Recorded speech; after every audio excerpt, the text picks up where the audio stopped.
चलो ध्यान करें। तो आज के क्लास में अपने सब एक नया टॉपिक देखने वाले जिसका नाम क्या है, मेंडेलियन इनहेरिटेंस। मेंडेलियन इनहेरिटेंस का मतलब है कि मेंडल साहब किन किन चीज़ों पर स्टडी किया, कैसे कैसे स्टडी किया और मेंडल साहब के बारे में अपने सब पूर्ण रूप से जानकारी ली। सबसे पहले क्या कर रहा है कि ग्रीगर जॉन मेंडल 1822 से 1884 को अनुवांशिकी का जनक कहा जाता है। मतलब अगर ये यहाँ सब्जेक्टिव टाइप क्वेश्चन में पूछ दिया जाता है कि फादर ऑफ जेनेटिक्स किसे कहता है, तो याद रखिएगा ग्रेगर जॉन मेंडल को कहा जाता है। किसे कहा जाता है? ग्रेगर जॉन मेंडल को। अब यहाँ पर पोस्ट में आपको एक चीज दिया हुआ है 1822 से 1884। इसमें पहला वाला जो है ये इसके जन्म को इंडिकेट करता है, बर्थ को, और दूसरा वाला इसके जो है डेथ। तो यहाँ से आप लोग एक ऑब्जेक्टिव ये भी याद रख सकते हैं कि मेंडल साहब का जन्म जो है 1822 1822 में हुआ था और इसका डेथ जो है 1884 में यानी कि 1884 में हुआ था। तो क्या देते हैं कि फादर ऑफ जेनेटिक्स किसे कहा जाता है? Gregor John Mendel. अब यहाँ से याद रखिएगा आपको ऑप्शन में पूरा नाम भी मिल सकता है, आधा नाम भी मिल सकता है, या हो सकता है कि बीच का नाम भी मिल सकता है। यानी कि कभी कभार ऑप्शन में आपको ग्रेगर जॉन मेंडल भी दे दिया जाता है, कभी कभार जो है आपको मेंडल भी दे दिया जाता है, और कभी कभार जो है हो सकता है कि जॉन मेंडल साहब भी दे दे। तो आपको कुछ इस तरीके से याद है। नेक्स्ट क्या बात है, Mendel was born in Austria. Mendel साहब का जन्म कहाँ पर हुआ था? ऑस्ट्रिया, जो एक जगह का नाम, एक देश का नाम है। तो ऑस्ट्रिया के अंतर्गत कहता है कि 22 जुलाई 1822 इन सिलिसिया, मतलब 22 जुलाई को 1822 ईस्वी में सिलिसिया नामक गांव में जो है इसका जन्म हुआ था। साथ ही साथ जो है ऊपर में अपने सब पढ़ चुके हैं, ये ऑस्ट्रिया देश के रहने वाले थे और ऑस्ट्रिया देश में जो है सिलिसिया नामक गांव में इसका क्या हुआ था? जन्म हुआ था। नेक्स्ट क्या करा कि Mendel was plant breeder. Mendel क्या थे? प्लांट, यही यस ऑस्ट्रिया देश है और उस ऑस्ट्रिया देश में एक शहर है जिसका नाम है ब्रून, जो कि अपने सब आगे देखने वाले हैं, और उस ब्रून शहर के सिलिसिया नामक गांव में इसका जन्म हुआ था। नेक्स्ट क्या करा कि मेंडल वाज प्लांट ब्रीडर, मतलब वो दो प्लांट के बीच में हाइब्रिड उसको बहुत ही अच्छे ढंग से कराने आता था, इसीलिए मेंडल साहब को क्या कहा जाता है? प्लांट ब्रीडर कहा जाता है। ठीक है, यानी कि मेंडल पादप अभिजनक थे, मतलब दो पौधों के बीच में बहुत अच्छे से वो हाइब्रिड कराना जानते थे। अब कैसे हाइब्रिड कराया जाता है, सो आप लोग चैप्टर नंबर 2 में हाइब्रिडाइजेशन टॉपिक में पढ़ चुके हैं। इमेस्कुलेशन और बैगिंग करा करके वही चीज अपने सब इस चैप्टर में भी देखने वाले हैं। नेक्स्ट क्या, ब्रून शहर अब किसके नाम से जाना जाता है? ब्रूनो के नाम से जाना जाता है। नेक्स्ट क्या करा बोले कि जो है Mendel did experiment in 1855 to 1864। यहाँ पर ध्यान दीजिएगा एक चीज जो है, यहाँ पर एनसीईआरटी का डेटा, एनसीईआरटी का डेटा में आपको शायद 1864 होगा, यहाँ पर 1865 है और पोस्ट में लिखा हुआ 8 ईयर के जगह पर आपको कर देना है 7 ईयर्स। कितना कर देना है? 7 ईयर। इन्होंने 1857 से लेकर के 1865 ईस्वी पर इन्होंने जो है मटर के पौधा पर, यानी कि मेंडल साहब जो है स्टडी किया था इनहेरिटेंस के ऊपर 7 वर्षों तक किया था। ठीक है, एंड पब्लिश्ड हिज रिजल्ट 1866। और लेकिन उन्होंने जो है जो भी चीज का जो है एक्सपेरिमेंट किया उसको उन्होंने जो है 1866 मतलब 1886 ईस्वी में इसे क्या किया? पब्लिश किया in the annual proceeding of natural history society of Bruno. ध्यान दो बारे, ब्रूनो एक शहर है, वहाँ पर साल में क्या होता था, जब किसी भी चीज़ का जब खोज होता है तो साल में एक बार बैठक होता था। जो भी चीज़ खोज किया रहता है उसके बारे में अपने अपने स्टडी को बताता है कि हमने किन चीज़ों पर स्टडी किया। तो वही कहता है कि 1866 ईस्वी में उन्होंने कहता है annual proceeding of natural history society of Bruno the heading of his topic. इन्होंने जो है जिस टॉपिक पर स्टडी किया था उस टॉपिक का हेडिंग क्या डाला जो है, वर्सूच उबर पपलेंजन हाइब्रिडेन। इन्होंने टॉपिक का नाम दिया it means hybridisation experiment on plants. इन्होंने जो ये हेडिंग दिया उसका मतलब क्या है कि हाइब्रिडाइजेशन एक्सपेरिमेंट ऑन प्लांट, मतलब प्लांट के ऊपर उन्होंने क्या किया था, हाइब्रिडाइजेशन के बारे में इन्होंने जो है स्टडी किया था।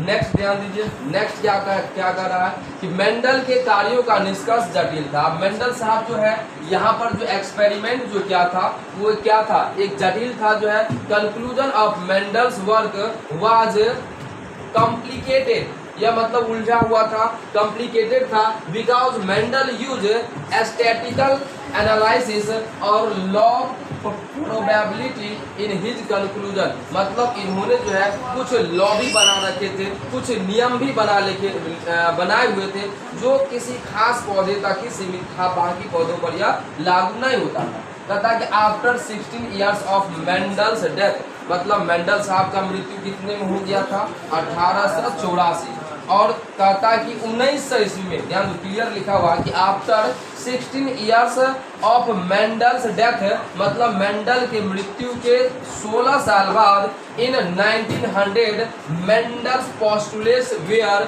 रीडिस्कवर्ड, मेंडल साहब जिन जिन चीजों पर स्टडी किया था उसके स्टडी को क्या किया गया, रीडिस्कवर किया गया। रीडिस्कवर का मतलब पुनः उसे फिर से खोजा गया। अब इसके खोज में कौन से वैज्ञानिक भाग लिया, तो देखो क्या कर रहा है इसमें कि पुनः खोज स्वतंत्र रूप से 3 वैज्ञानिकों द्वारा, जो कि अलग अलग देशों में रहने वाले 3 वैज्ञानिक थे, और उन 3 वैज्ञानिकों ने मिलकर के क्या किया, तो मेंडल साहब के एक्सपेरिमेंट को रीडिस्कवर किया, मतलब फिर से खोजा। मतलब मेंडल साहब जो जो नियम बनाया था उस पर इन्होंने स्टडी किया।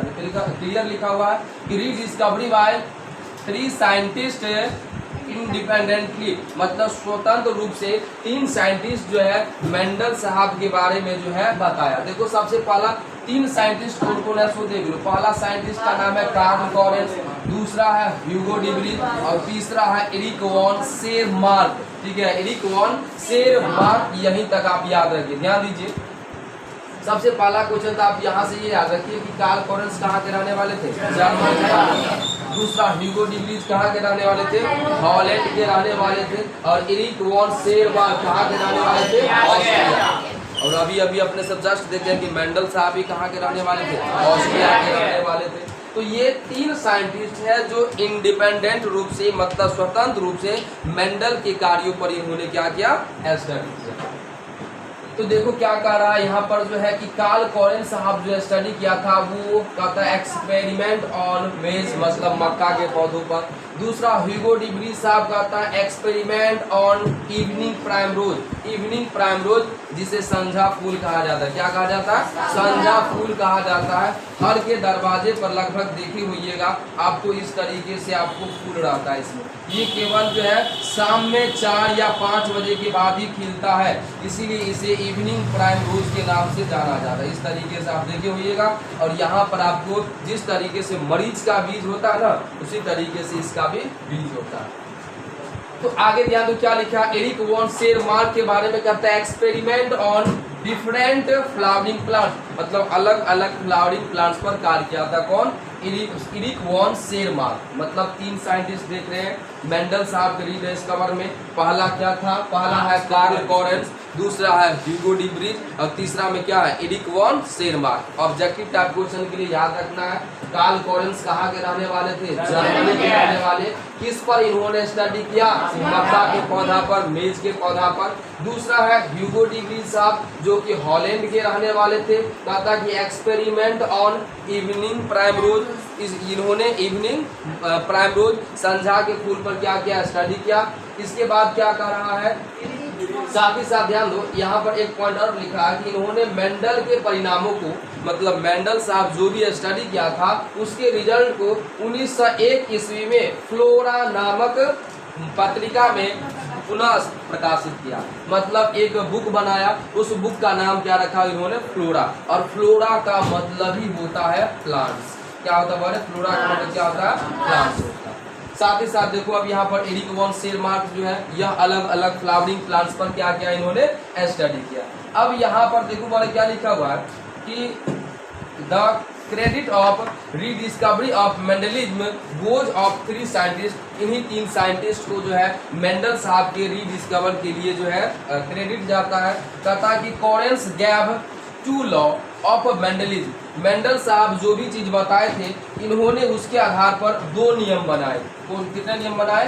दो नियम बनाए। पहला जो नियम था फर्स्ट लॉ, उसे कहा गया लॉ ऑफ सेग्रीगेशन। क्या कहा गया? लॉ ऑफ सेग्रीगेशन कहा गया। और दूसरा को क्या कहा गया? Law of independent assortment. मतलब एक बताया इन्होंने जो है लॉ ऑफ सेग्रीगेशन और दूसरा क्या बताया? Law of independent assortment. वैसे अपने सब एक नियम और देखेंगे, लॉ ऑफ डोमिनेंस या लॉ ऑफ सेग्रीगेशन, जो कि बारी बारी से अपने सब जो थ्योरी के जरिए डायग्राम के द्वारा जो है इन सारे पॉइंट को समझने वाले हैं कि कैसे इन्होंने लॉ ऑफ डोमिनेंस दिया, कैसे इन्होंने जो है लॉ ऑफ सेग्रीगेशन दिया और कैसे इन्होंने लॉ ऑफ इंडिपेंडेंट असॉर्टमेंट दिया। साथ ही साथ बहुत ही इंपॉर्टेंट पॉइंट देखो क्या लिखा है कि Mendel experiments remain hidden for 34 years. मतलब मेंडल साहब का एक्सपेरिमेंट 34 वर्षों तक छुपा रहा।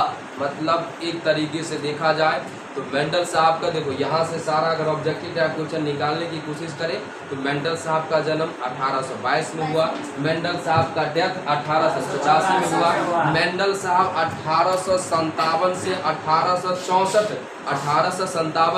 1864 वर्षों तक मटर के पौधों पर या कह सकते हैं कि इनहेरिटेंस पर जो है इन्होंने क्या किया?